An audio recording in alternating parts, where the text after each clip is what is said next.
Welcome to the PA Books podcast. PA Books is a production of PCN, the Pennsylvania Cable Network.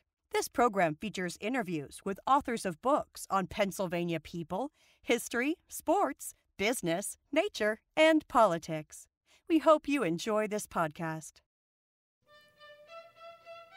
This is PA Books, featuring authors of books about Pennsylvania's people, politics, history, and business.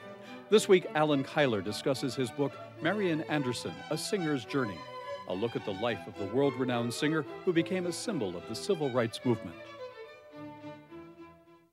Allan Keiler, author of Marian Anderson, A Singer's Journey.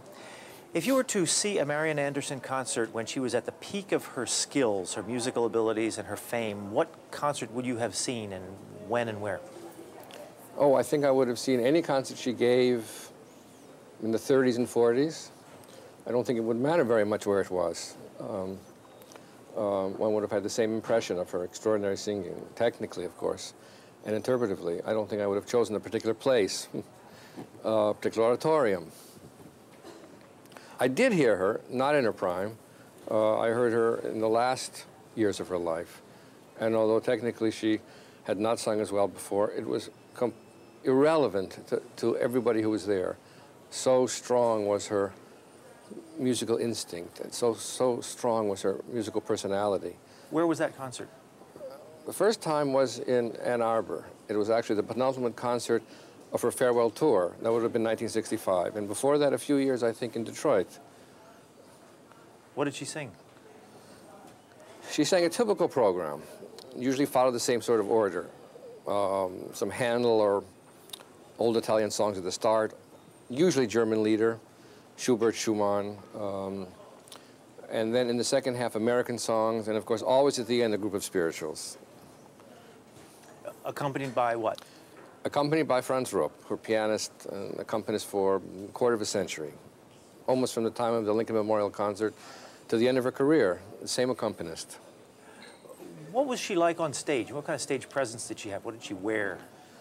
Well, she was beautifully gowned, but I don't know as I was the best person to tell you about that sort of thing. It's her presence, the anticipation I felt. The anticipation before she came on was really extraordinary. I've never felt that way about any other artist that I ever saw.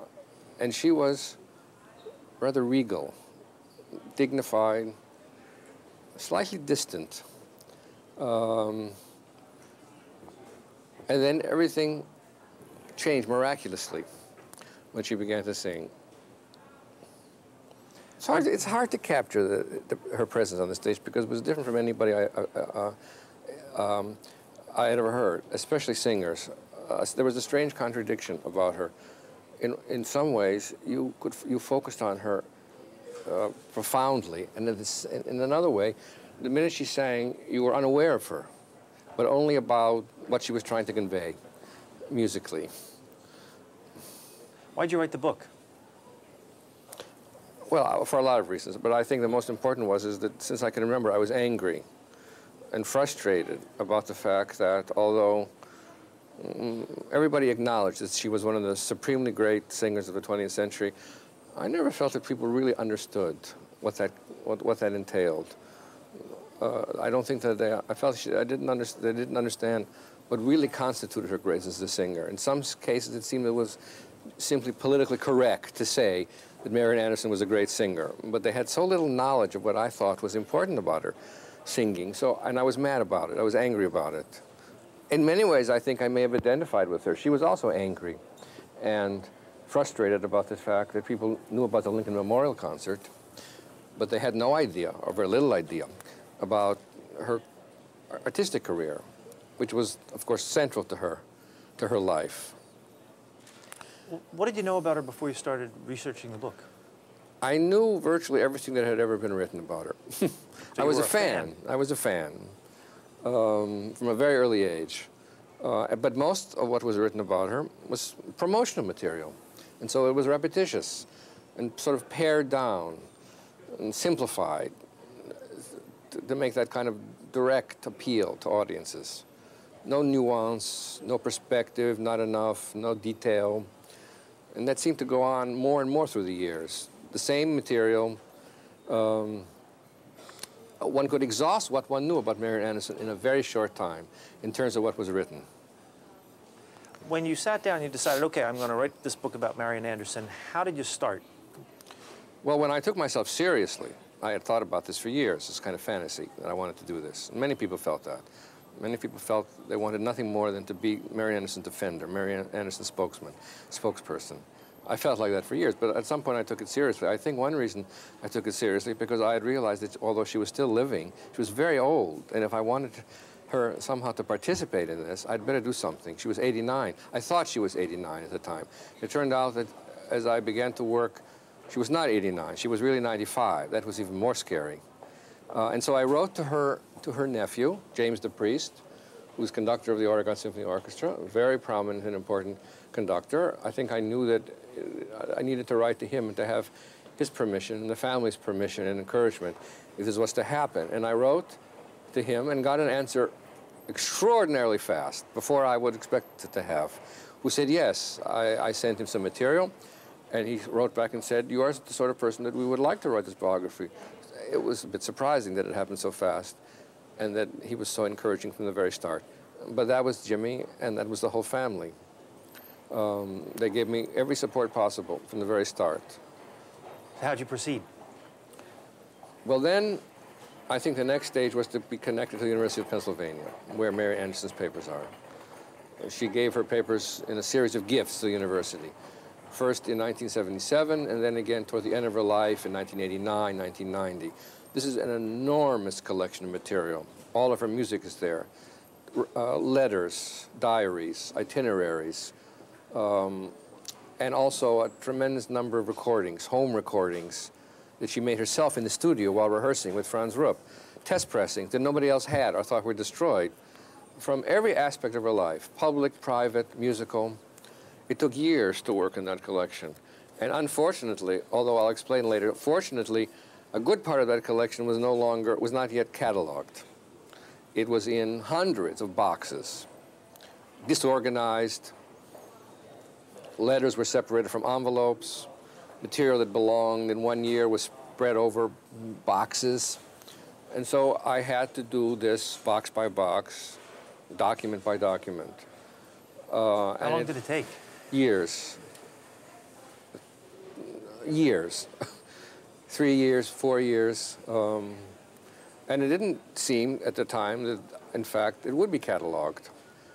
It was a very precarious kind of way of doing research. If something is cataloged, the catalog is published, you can always gain access to material again, a second, a third time if you change your mind. I had to make a decision on the spot, pretty much, if this was going to be important. And if it was, should I take notes about it? Should I have it copied? Because it once went back into those boxes. It was very unlikely I was going to be able to find it again. I didn't have the time to make a catalog of tens of thousands of pages. How often did you dig something out and go, wow? Most of the time.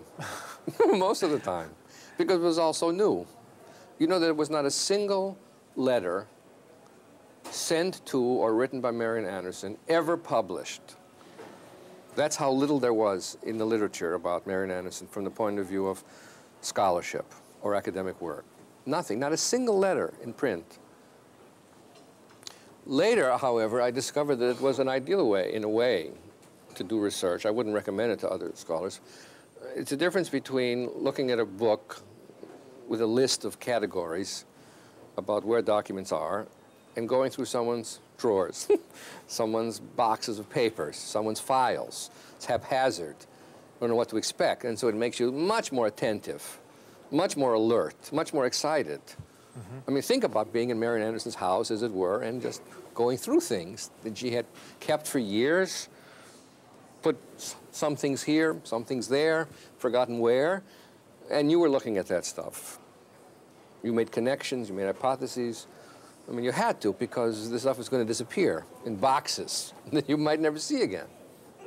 You also did a lot of interviews. You have a list in the back of people you Yes, interviewed. and I think after the material in pen, the Marian Anderson papers, the next most important area was oral research, which I had never really done before. She was a very old woman by the time I began, and yet there were a surprising number of people still living who knew her from a very early age. So over the years, I interviewed hundreds of people and spent hundreds of hours. And it's a kind of gradual process. You have a list of people at the start, you have a list of questions at the start, but it mushrooms. It's the way you find out things in life, in a way. You talk to someone and they recommend someone else or mention someone else. And then you go to that person and that continues to flourish that way. Do you have a couple of favorite interviews of people you learned the most from? I don't think there's one that wasn't, in a way, a favorite interview, but that's not what you want to hear. You want to hear some specific things. I just want to say that every interview I did was enormously interesting and important. But I think I would mention, well, of course, there's the family, which I don't think of as interviews. They were friends from the very beginning. They were my family. If I needed something, I would call Jimmy or Sandy Grimes, Marian's cousin. I'm stuck, what do I do? Do you know how to help me here? They would get busy. That never seemed to me interviewing. But otherwise, I would mention, well, I think Lillian Bass comes to mind first, especially since she's not here anymore. She died last year at the age of 95. She was the oldest Anderson after Marian Anderson. She was Marian Anderson's first cousin. She was a wonderful lady, warm, very generous. She had an extraordinary memory of events and dates. There were times when I was absolutely certain she was wrong and found out that she wasn't. She liked to talk about her family, as most people who were on in years like to talk. Here was the perfect audience for her. In a way, I wanted to know everything there was to know about her past, the Andersons, growing up in South Philadelphia. And I had, 15 or 20 interviews with her over the course of, well, starting in 1993 when I began until she died. I only talked to her a few months before she died. And you interviewed Marian Anderson also? Yes, I interviewed, and that didn't seem like an interview either. Maybe perhaps you want to hear something about that. I came to Portland. Miss Anderson was living in Portland with her nephew and niece, James DePriest, and his wife, Jeanette. She had lived in Danbury for half a century, but she was really quite old then, and the family wanted her to be there, to be with them. And so she came to live with her, with Jimmy, I think in August, and I was invited to come and talk with her in December. And there were 2 days set aside. I had asked for 2 days. The first day, which was Friday, came to the house. Well, I was very excited because I was taken into Jimmy's office, and we worked together for a while, and yet I knew that she was around somewhere in one of those rooms. Had you ever met her up to that point? No, I heard her, but I never met her. And then I was informed that I wasn't going to see Miss Anderson until the next day. That on Friday we were going to work together, Jimmy and I, and on Saturday Miss Anderson would join us and we would work together. I was very disappointed. I bought her a present. Needless to say, I wanted to see Marian Anderson. And after working for an hour or two, Jimmy said, well, is Aunt Marian up? She had her breakfast. I think Jeanette went to see how she was. And then Jimmy got up and left, went into. And then Wilhelmina was looking after, nurse, was looking after Marian, came and said, come on in. And so I went into Miss Anderson's bedroom. This is very impromptu. It was not arranged at all. I think Jimmy, he must have seen that I was a little disappointed and very anxious to meet her. He was sitting there, and so I came in. And she was sitting up in a kind of chaise longue. There were newspapers in her lap. And I never forget the first thing that happened. It's very indicative of what Marian Anderson was like as a person. I went up to her, naturally, to shake her hand, and she put both hands out to me, exactly like this. It was very spontaneous. It was very moving. It meant something. And so I sat in the room with her. She was this close. An hour or so, talking about things that I was interested in. It didn't seem like an interview. It seemed like a visit. Thanks to Jimmy, thanks to the kind of person Miss Anderson was. What did you ask her? What is the question you were dying to ask her? Well, I don't remember the order of things. I remember asking her, I remember being fascinated about her grandfather, who had the same religion as me, Jewish. Her grandfather, Benjamin Anderson, was a black Jew. She didn't write much about that in her autobiography, but of course it fascinated me. What sort of sect was it?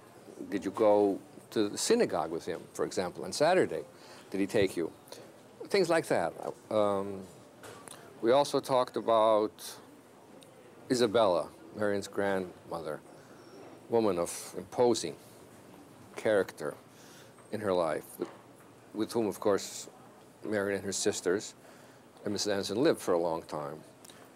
I had nothing, I had questions planned, but that was not the day to talk to you, to be systematic. It was a day to just have a conversation about things that came to mind. And so most of it was about family. The grandparents,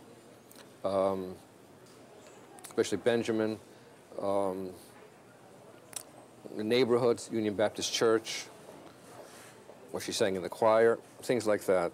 Is there anything she said that really stuck with you that you can still hear her say? Yes, I do remember one thing. It was very funny. She had a wonderful sense of humor. She knew she was being funny, and she showed it in a very subtle sort of way. I remember the kind of look she had when she was about to say something.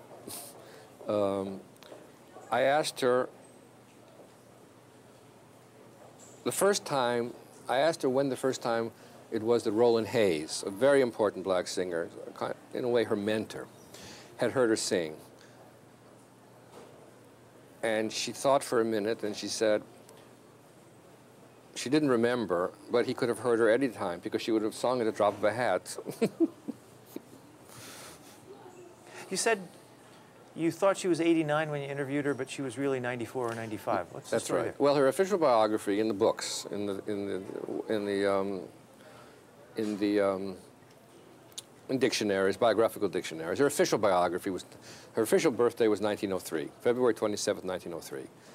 And she had taken that birthday herself from a very early age, from the time she left high school. She signed a driver's license, permit, February 27th, 1903. So I assumed that she was 89. But there was talk that that was not her real age. You know, why should it be? She was a woman. These are the things people do.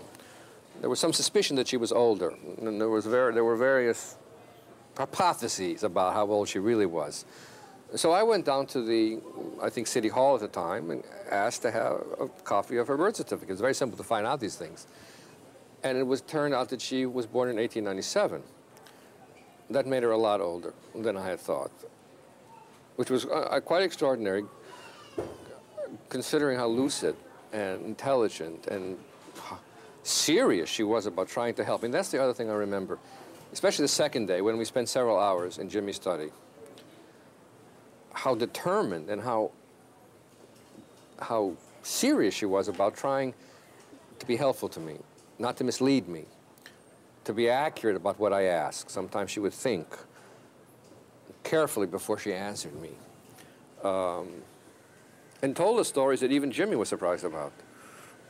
Things that he didn't know. I asked her about her teacher, Giuseppe Bughetti, who was the first white teacher she had, an important teacher. First white teacher would take her as a student in South Philadelphia. And I asked her about Giuseppe Bughetti, and she said, oh, his name was Joe Bogash.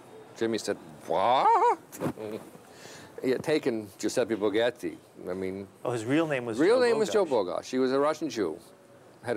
Wanted to have a career as a tenor, I think. Studied in Italy, in Milan, didn't do so well, and came back, Giuseppe Bughetti. Opened up a vocal studio in Philadelphia and in New York. Now, there are people watching this program right now who do not know anything about Marian Anderson, have never heard of her. To those people, how do you say something that gets them interested in her? Listen to her sing. Listen to what? Listen to anything. Any kind of music you're interested in. If it's spirituals that attract you, listen to her sing some spirituals. If it's more popular kinds of songs, if it's Christmas carols she recorded, if it's Schubert Lieder, if it's opera, listen to her sing. That's the first thing I would say. That's the first thing she would want me to say. Can you recommend a particular recording? Can I mention labels? Anything you want. Say anything you want. Well, I think there is one tremendously good CD that has come out recently. People have not always been careful enough about re-releasing her CDs and remastering them, but there's one on a label called VAI, which is a small label, but which was done with tremendous care with the help of University of Pennsylvania, who owned some of the recordings, and BMG, who lent some of them. I think that's the most representative CD. A huge variety of material. You see the whole gamut of the kinds of music that Miss Anderson sang. Encore-type pieces, Will o' the Wisp, or the Cuckoo, which are very funny. Serious songs, the 4 serious songs of Brahms. Songs in French. I would recommend that. Or the new CD that's just come out from BMG, which I hope is the first or second in a series of a great many more, in which includes almost all of the music of Schubert and Schumann, which were composers that were very close to her, that she ever recorded. That's a very important CD. Were her concerts always just solo recitals with her and a piano, or did she sing with orchestras and choruses and do opera? No, well, most of her concerts were recitals with a pianist. She sang with symphony orchestras when she was invited. It was not as often as it ought to have been. There are symphony orchestras in this country who never invited her, for all of her fame. She was never asked, for example, to participate in performances with a symphony orchestra in which there would be more than one soloist on the stage. So there's no Messiah, no Verdi Requiem. She never sang in those. Seems to be the same reason that she wasn't allowed to sing in the Metropolitan Opera, because she was black. She did finally in 1955. She was invited as the first black singer to make her debut at the Metropolitan Opera, but she was nearly 60 years old. It was her only chance. It was the only time she sang an opera, and she sang only 9 performances of a single role, Ulrika, Verdi's Masked Ball, before her career in opera ended. Now, she grew up in Philadelphia. She was born in Philadelphia. Where? South Philadelphia, Webster Street. Is the house Little still there? street. The house is still there. If you walk down Webster Street till the end, it's blockaded off. The second house from the end on the right. Her parents rented the room on the second floor on Webster Street. Is it a residence now, or is it a... I think it's a residence, yes. It's a very, very tiny, narrow street, the kind that you find in South Philadelphia very often. Did you go there and look at it? Yes, of course I went there. Walked up and down the street. But then she moved to a number of times, as many black families did. Always in the same general area in South Philadelphia. Where'd she go to school? She went to the Stanton School, secondary school, which is in the neighborhood. And then she went to eventually the South Philadelphia High School for Girls, where she graduated in 1921. At what point in her life did people start saying, well, she has a pretty good voice? Well, the first sentence in the book says, remember, it quotes, "Come and hear the baby contralto, 10 years old." Okay, so 10 years old. From a very young age, she sang in the junior chorus in Union Baptist Church from the time she was 6. So by the time she was 10, she was really well known in the South Philadelphia neighborhood. She was a child, 10 years old, who had this extraordinary low voice, contralto, but a voice that could extend up to soprano range when necessary, when she wanted, when called upon. I think she was already in the neighborhood, famous by the age of 10. And she was singing with a chorus, and they took a collection up to gather money for her. Many people did. To take lessons. For her lessons, for her education. She sang not only Union Baptist Church, which raised money for her a number of times, she also sang with the People's Chorus, a non-professional black choral group in South Philadelphia. It was very important. She sang with the People's Chorus since she was a young girl, teenager. They also helped to raise money for her. The very entrepreneurial editor of the Philadelphia Tribune, G. Grant Williams, helped to raise money for her. In other words, as she became more well-known, and it became clear that her family was poor, that she couldn't continue on to high school, that she didn't have money for lessons, the Philadelphia community, South Philadelphia community especially, white and black together, took it as their task, as their mission, not task, of course not task, took it as their mission to do something for, as the members of the congregation in Union Baptist Church said, our Marian. She was their Marian. Her mother worked at Wanamaker's. Yes, she worked at Wanamaker's. And her father? Father died when she was only 13. Her father had an ice and coal business, worked at the Reading terminal, also apparently sold liquor. Marian didn't like to admit that. And probably found a number of jobs in the neighborhood to make a living. I don't think we know the struggles to the degree that one ought to about how John Berkeley supported his family. Perhaps as a laborer when those jobs were available. His name was John Berkeley? John Berkeley Anderson. John Berkeley Anderson. Was there one concert that was her first major concert where people started to sit up and take notice outside of her circle? It was very gradual. She was at the start an assisting artist, where she would appear on concerts with other black artists. Gradually, she would sing recitals of her own. One important concert took place in 1925, when she won the Lewiston Stadium contest. Big competition in New York. 300 applicants, vocal applicants, entered the contest. And Marian won the contest even before the third round was decided on. That was a big concert with in Lewiston Stadium in New York. I think that was important. It's hard to say one particular concert in those early years. I think in 1918 she sang in the South for the first time at a festival in Savannah, which was important for her, of course, for the first time to sing in the South. Her parents on both sides were from the South. Her parents were from Virginia. This is the first time she traveled. I think she traveled with her mother to the South to sing. So it's hard to say what the first... it was really a very incremental and gradual process. But at the start, it was limited and constrained in the typical ways it had to have been for black singers, black colleges, universities in the South. Were her audiences ever integrated? Yes, in the North they were integrated. In the South, generally in those years in the 20s, they were segregated. There may be, or if that wasn't possible, a concert would repeat it for black audiences or for white audiences. On the other hand, in places like Boston, Chicago, in Town Hall, for example, in 1924, those were integrated audiences. Who arranged her concert schedule? Well, for a while, she and Billy King, her accompanist, were their own managers. Printed up cards, wrote to auspices in the South.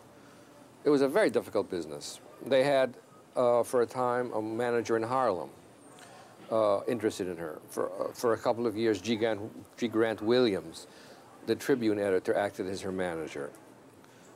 It was very difficult. It was a struggle. Until a year or two before the Depression, when a very important American manager, Arthur Judson, decided to manage her. It was the first time he had managed a black singer. He also managed the Philadelphia Orchestra? Philadelphia Orchestra and the New York Philharmonic, and many, many instrumentalists and singers. He was probably in many ways the most powerful manager in the country. Did she sing for those orchestras then? No, she didn't. In fact, Stokowski wanted desperately for her to sing with the Philadelphia Orchestra, and from all the evidence, Judson prevented it. Maybe he thought she wasn't ready to sing with the Philadelphia Orchestra. Maybe he thought the Philadelphia wasn't ready for her as a black singer. But she never sang with them, no. Not then. Did music critics write about her performances back then in the 20s? Oh, yes. What'd they say? The reviews that resulted from black auspices were extraordinary. All of them attested to her enormous ability, extraordinary ability, technically as well as interpretively. When she sang for more cosmopolitan audiences, perhaps in Chicago and so on, critics tended to be a little, this is understandable. When she sang for her own people, the critics' response was invariably going to be different than it was from those music critics who took what they thought was a more serious and objective approach to her singing. And in that case, the reviewers would point out, apart from the fact that she had enormous talent and ability, her German wasn't very good. She obviously didn't understand much of what she was singing in that language. She ought to study more. There was a certain reticence, lack of emotional development to her singing. Part of it was natural for a young woman. How old would she have been then? In her 20s, later 20s. Part of it was the fact that she needed study in Europe. And she went to Europe in 1928? And then she went to Europe in 1928 for the first time. Who arranged that? She did. With a lot of friends' help, a lot of suggestions. She had many letters of invitation. A number of black singers and other performers had gone to London throughout that decade to find work. Things were easier in many ways for black performers then. She was encouraged by a number of people to go to London, where she would have friends who welcomed her, who helped her. And so she went on her own. And performed? And no, she didn't perform much. She went to study. She performed in all of that year twice in public. She made a debut at Wigmore Hall, which was successful, and then she sang once at the Proms, the London Proms, big concert series in the summer. But I think from her point of view, she was there as a student. She wanted to study languages, which she did. She wanted to get closer to the tradition of German Lieder. I think she was perfectly content. Lieder meaning songs? Songs, German songs of composers like Schubert, Schumann, Strauss, and so on, which is the repertoire from the very beginning that she felt closest to. I think she felt herself to be a student and worked very hard. She lived in the home of John Payne, who was himself a singer, who had come earlier in the decade, and who had a beautiful house in Regent's Park Square, I think, and who opened his house to many black performers who were working and studying in London. The Robesons came for a time during that year and heard her. Who was Paul Robeson? Paul Robeson was an extraordinary singer, actor, political activist, who at that time was having a great success doing Othello and singing whole concerts of spirituals. Was he living in Europe at the time? No, he was living in New York at the time, but it had already had and was having a tremendous success in Europe and certainly in London. So did she and Paul Robeson find more acceptance in classical music followers in Europe than in the United States? Well, they found more acceptance of black singers in Europe, as Roland Hayes did before. And yes, it was unusual for black singers to perform the kind of concert music that Marian Anderson sang, but they were successful. I mean, I think that they had to earn their right to sing the repertoire, but it didn't take long for Marian Anderson to earn that right. You quote a critic when she went to Vienna a few years later. The critics were more than kind to Anderson. They were also aware of what had been done to Viennese concert life. One writer remarked in amazement, "What would Brahms have said if it could have been known that his Rhapsody would be sung by a negress?" That's right. That was an important event. That was when she sang, that was in 1936, I believe, when she was invited to sing by Bruno Walter, a very important German conductor, to sing with the Vienna Symphony during this Vienna Festival Week. 1936, remember, was not an easy time for Jews in Europe. And she was asked to perform not arias, but she was asked to perform the Alto Rhapsody of Brahms, which is a work for chorus, and soloist in Vienna. Pretty demanding. It was place for extraordinary. classical music for anybody. It was the idea that Marian Anderson, a black woman, would stand on the stage of the theater in Vienna, I forget which, with the Viennese musicians, with the chorus, with the conductor who had to leave Germany as a Jew, to sing this piece by Brahms to a text by Goethe, the national poet of Germany. She also toured Russia and Germany in the years just before the war broke out. Yeah, she toured all over Europe, virtually all over Europe. France, Germany, Italy, Scandinavia. Scandinavia was, well, she had enormous successes at the start. The picture in the top is an interesting one, because when she was in Russia, you don't see her, you see the audience listening to her, and on the very left is Stanislavski, the great theater director. You can see the expression on his face. They're watching her sing. sing. Watching her sing, hearing her sing. And this picture down below is from a concert in First concert in Moscow, 1935. Did she tailor her concerts any different for a European audience? No, she didn't. And there were occasions when she ought to have, or she was told to. In Russia, for example, when she sang there, she was told not to sing spirituals, especially spirituals that have a very open and frank religious message.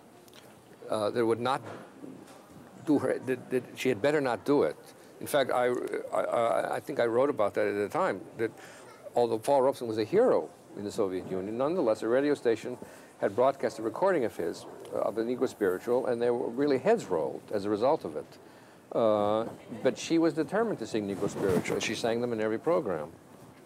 And of course, that was the music, more than any other music in some ways, that the Russian audiences responded to. That music was about their own privations, their own struggles. Anything distinctive about her trip to Germany? It was under well, she Hitler at the time. couldn't sing in Germany after she was a student. After she sang in Germany, she was a student in Berlin in the second half of 1930 and the second half of 1931. That was the last time she sang in Germany until the war was over. There was a time in 1935, I think, when because of some bureaucratic stupidity, her manager was looking for a date for her to sing in Germany when she was singing, perhaps in Prague, I don't remember, and they asked the manager whether she was Aryan or not. Manager said she wasn't, and that was the last they ever heard of it. So she didn't sing in Germany until 1949 or 50. But she was still allowed to sing in Austria. That was possible. So she sang in Salzburg, and in Vienna in 36 and in 37, and then that was the end of Germany, in the German-speaking world. I want to ask you about a gentleman by the name of Orpheus Fischer. Orpheus Fischer. They knew each other when they were young, and he proposed marriage to her, and you had in here a note that he wrote to her, where he wrote, "Marian, I sure do miss you terrible." He wrote to her when she was on tour, "And when you return, I will have to ask you if our laundry can be sent to the laundry in the same basket. I hope that this little phrase is not too deep for you, dear." Interesting way to propose marriage. Yes, it is. Not a very strange way to propose marriage. What'd she say? No. Why? She wasn't interested in marriage. She wanted a career. That was too important. But she was single-minded of purpose about what was important to her in life then, and it wasn't marriage. But they did get married later. Yes, but it took a long time. Photo. She was in her 40s, or? She was 46 years old when they married. Who was he? He was an architect, studied in Philadelphia, came from a large family.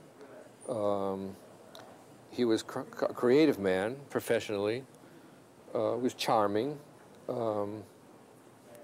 enjoyed the company of women, and pursued Marian on and off since they were in high school. What kind of marriage did they have?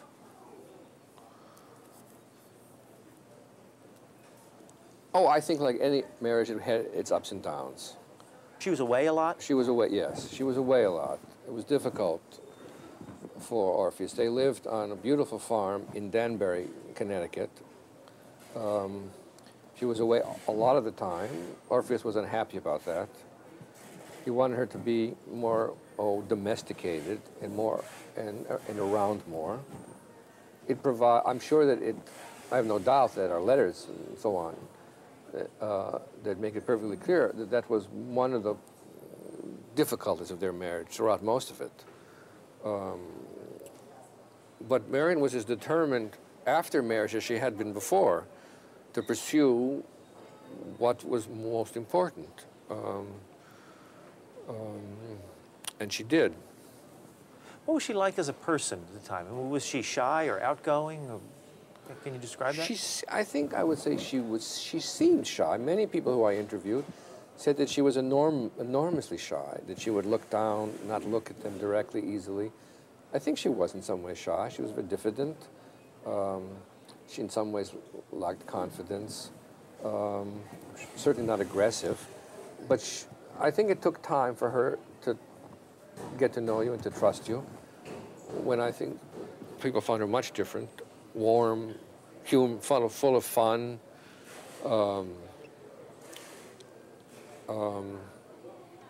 That gesture, which I told you before, indicates something of what she was like.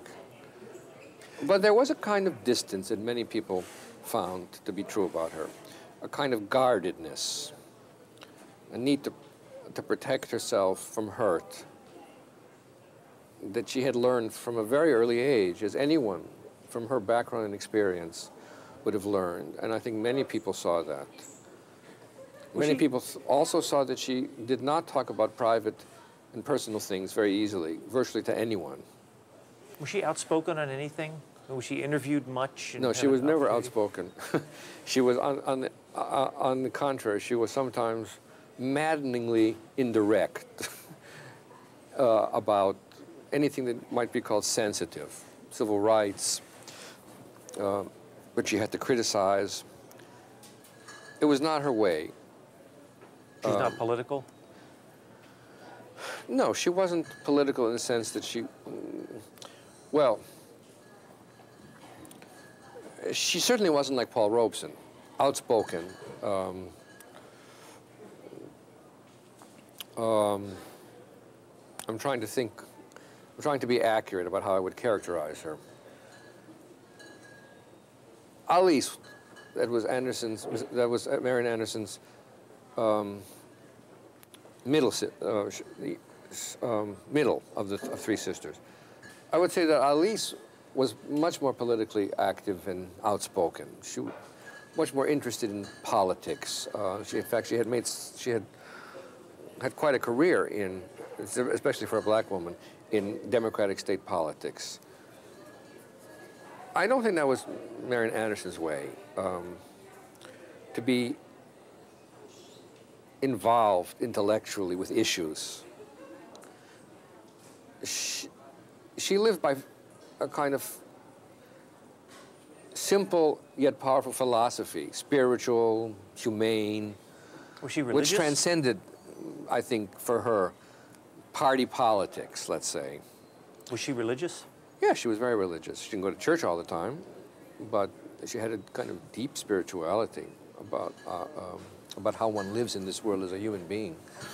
You mentioned at the start of this interview the DAR Constitution Hall incident. And for people who don't know about that, can you tell the story? Well, this is a concert that took place in 1939. For many years, Howard University, Black University in Washington, D.C., had a wonderful concert series and asked, and Anderson was invited to appear on that concert series. In 1939, she was famous enough because she had been managed by then for 4 or 5 years by Sol Hurok. She was extraordinarily well known in the country, and the only hall large enough in the city of Washington was Constitution Hall. The places that she had sung before were simply not big enough. DR was approached, and Fred Hand, the manager of Constitution Hall, said no. There's a concert that day, and besides, you know about the white artist only clause. Of course they knew about it. But they didn't back down. Gradually, a coalition formed in the city of Washington.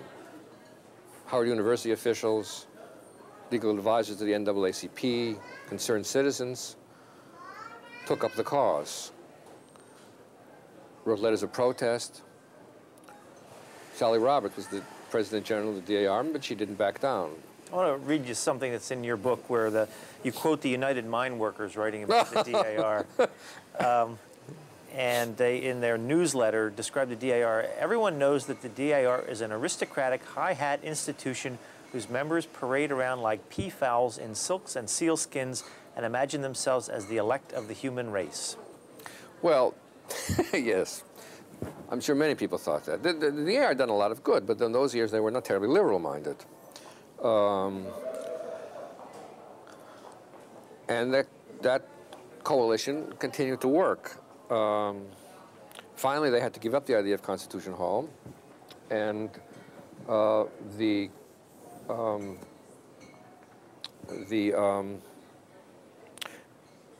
it was taken next to the Washington School Board. Another possibility for Marian Anderson to give a concert in the city of Washington in an auditorium that was big enough was the auditorium of the White Central High School. That required permission from the Board of Education. That had to be applied for too. Another round of petitions. The Washington School Board said no. A lot more demonstrations. They said this was now going on for more than a month. Concert was not much more than a month away. And then, of course, the in many ways pivotal event, the event that changed from this controversy from a local one to a national one, was the resignation of Eleanor Roosevelt from the DAR, which she wrote about in her My Day column. That changed the complexion of that controversy to an extraordinary degree. You have a picture here of Eleanor Roosevelt with Marian Anderson. And Eleanor Roosevelt got involved in the situation. Eleanor Roosevelt got involved in the situation at the beginning as a kind of counselor to NAACP officials. Walter White, for example, the secretary on the NAACP, with whom she was friends. But she has gotten, for all of her extraordinary work on behalf of blacks, she's gotten too much credit for the Lincoln Memorial Concert. She was not instrumental in arranging for that concert. She was behind it, but I think that indirectly she had something to do with the start. She certainly lent her voice in a rather public way when she resigned from the DAR. But the actual work that was done in order to, at the start, to put these several ideas together, that there would be an outdoor concert at the Lincoln Memorial, and the work that went into convincing the various parties who had to be convinced, that was a coalition that was known as the Marian Anderson Citizens Committee that was formed around this time to protest. It was a committee of protest, and it involved people like Walter White, the secretary of NAACP, Charles Houston, who had been the dean of the Howard Law School, but was then legal advisor to the NAACP, Howard University officials. They were the ones responsible. Walter White particularly was responsible. If you want to talk, and historians like to ask, who was the person who thought of this idea? Ideas don't always get thought that way by one person at one time. But if you have to think about, if you have to give credit to somebody who was perhaps more than anyone else responsible for making the idea and the concert at the Lincoln Memorial possible, it was certainly Walter White. And also Harold Ickes played a role. Harold Ickes, yes. And he was... What a wonderful record of the father of the Harold Ickes, who was the advisor to President Clinton. Yes. And Harold Ickes shows up in the musical Annie. Yes, that's right. Who was he? Harold Ickes was Secretary of the Interior under President Roosevelt. Very sympathetic to the needs of blacks. So very he had behind this concert. over the memorials, the monuments. Yes, and the Washington Monument was under the care of the Department of the Interior, fortunately. He liked the idea tremendously, brought it to President Roosevelt, who said, yes, absolutely. So the concert took place? The concert took place outdoors on the steps of the Lincoln Memorial, April 9th, Easter Sunday. 75,000 people came. Was there a sound system? Yes, it was recorded. It was recorded, it was broadcast on the radio, and it was filmed. Or at least parts of it were filmed, and the film actually exists in the National Archives. Have you seen it? Yes. Is the recording available to purchase? The recording, if I'm not mistaken, can be gotten by anyone who writes to the National Archives in Washington and asks for it. I think it's in the public domain. Now, don't quote, but I think that's true. It was not all filmed. About 12 minutes of 35 minutes were filmed. You see Ickes' speech. You see the huge throngs went all the way to the base of the Washington Monument. You hear Marian Anderson singing America, several spirituals, an aria. It was a half-hour program. It was not all filmed, but about almost half of it was filmed, and all recorded. What did she sing besides America the Beautiful? She sang Schubert Ave Maria, several spirituals, and an aria from Donizetti opera La Favorita, O Mio Fernando, which was in many ways one of her pieces. It was the aria that she sang in that Lewiston Stadium concert that I told you about. It made such an impression on the people who heard her there. It's a long aria, very difficult, with a big cadenza, a long trill. It really showed off her technique to an extraordinary degree. Boghetti said when Boghetti told her about about the concert, about the Lewiston Stadium competition, he said, "Now, Marian, don't stop when the buzzer goes off, when you're supposed to. You keep singing until you get to the trill." What was the reaction to the concert in the media? Oh, it was extraordinary. But it was an event. Of course, it made Marian Anderson popular in a way that had never been the case before. It made her a national celebrity of a kind that she had never dreamed of. How famous was she? Before or after the concert, because things changed rather drastically after. Before, she was a very famous American singer. She had been managed by Saul Hurok since 1935. He was a very creative and imaginative manager who was devoted to making Marian Anderson's career in this country successful in a way that Arthur Judson, I don't think, was either capable or really anxious to do. And in the 4 years since the beginning of that management, she had become very famous indeed.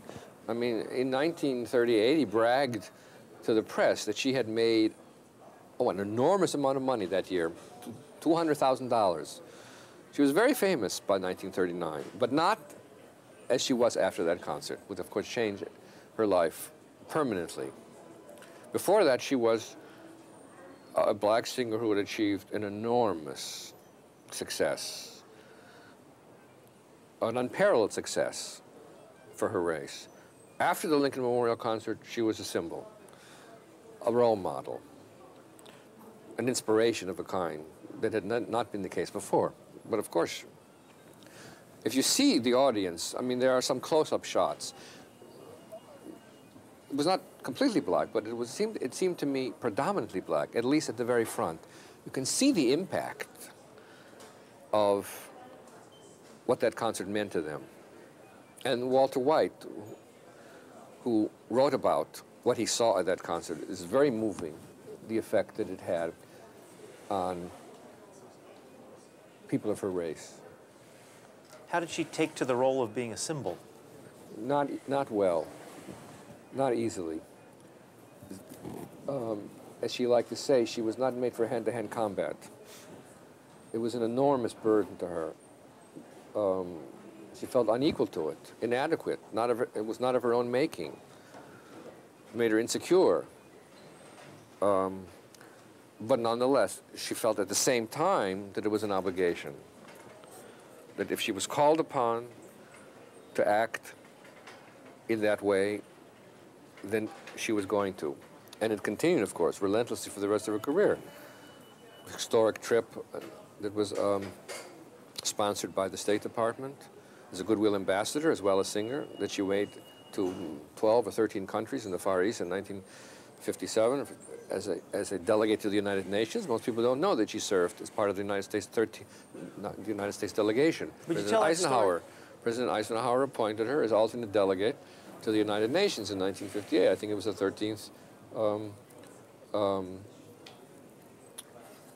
Was it just an honorary thing? No, it wasn't honorary. No, it wasn't honorary. She was a member of the Trusteeship Council. She was not asked to do that to make policy. She was asked to be a spokesman for the United States position. But nonetheless, she served in the fall of 1958 as delegate. She had an office. She was given an office in New York near the United Nations. She was expected to make friends with the delegates from African countries. It was her personality, her warmth, her dignity. Did she enjoy everything that? she had come to mean that the United States hoped to capitalize on. Did she enjoy that? I think she found it a challenge. I think she felt that was an enormous amount for her to learn and to understand. She took it very seriously. She canceled all of her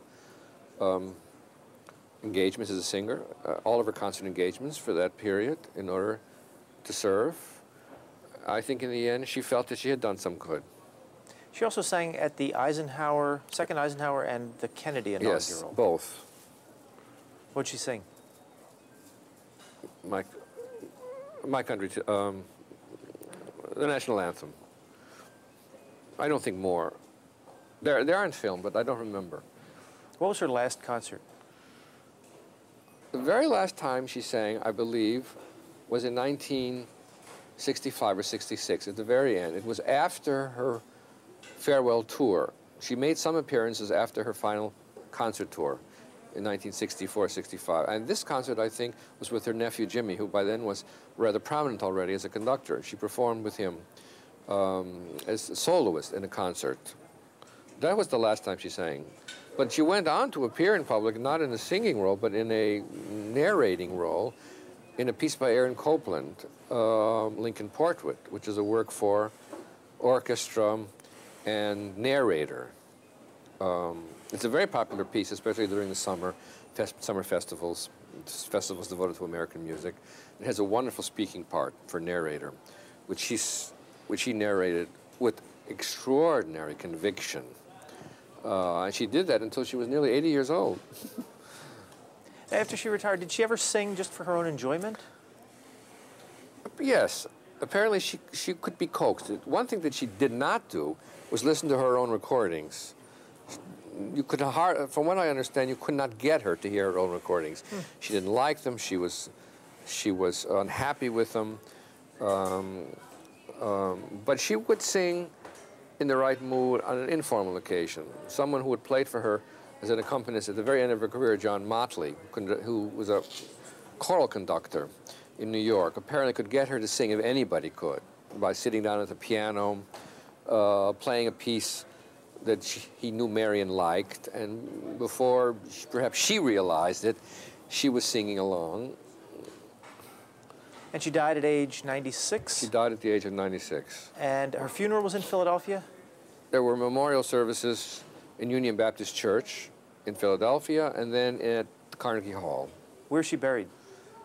Her ashes are buried in her mother's grave in Eden Cemetery in Philadelphia, which is what she wanted.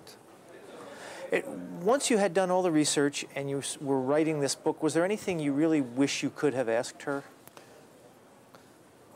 Oh, yes, there are countless things, because, you know, she died at the very start, and at the very start, you never know what to ask people you interview. You don't know enough. That's why you have 10 or 15 or 20 interviews.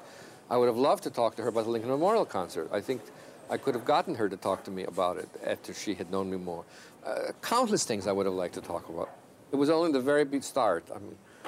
I mean, my questions to her were only a beginning that never had a continuation. This is the cover of the book, Marian Anderson, A Singer's Journey.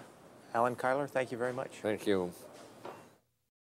You've been listening to a podcast of PA Books, a production of PCN, the Pennsylvania Cable Network. Full episodes of PA Books, as well as other PCN programs, are available to stream with the PCN app. Visit PCNTV.com or the App Store for details. Like us on Facebook.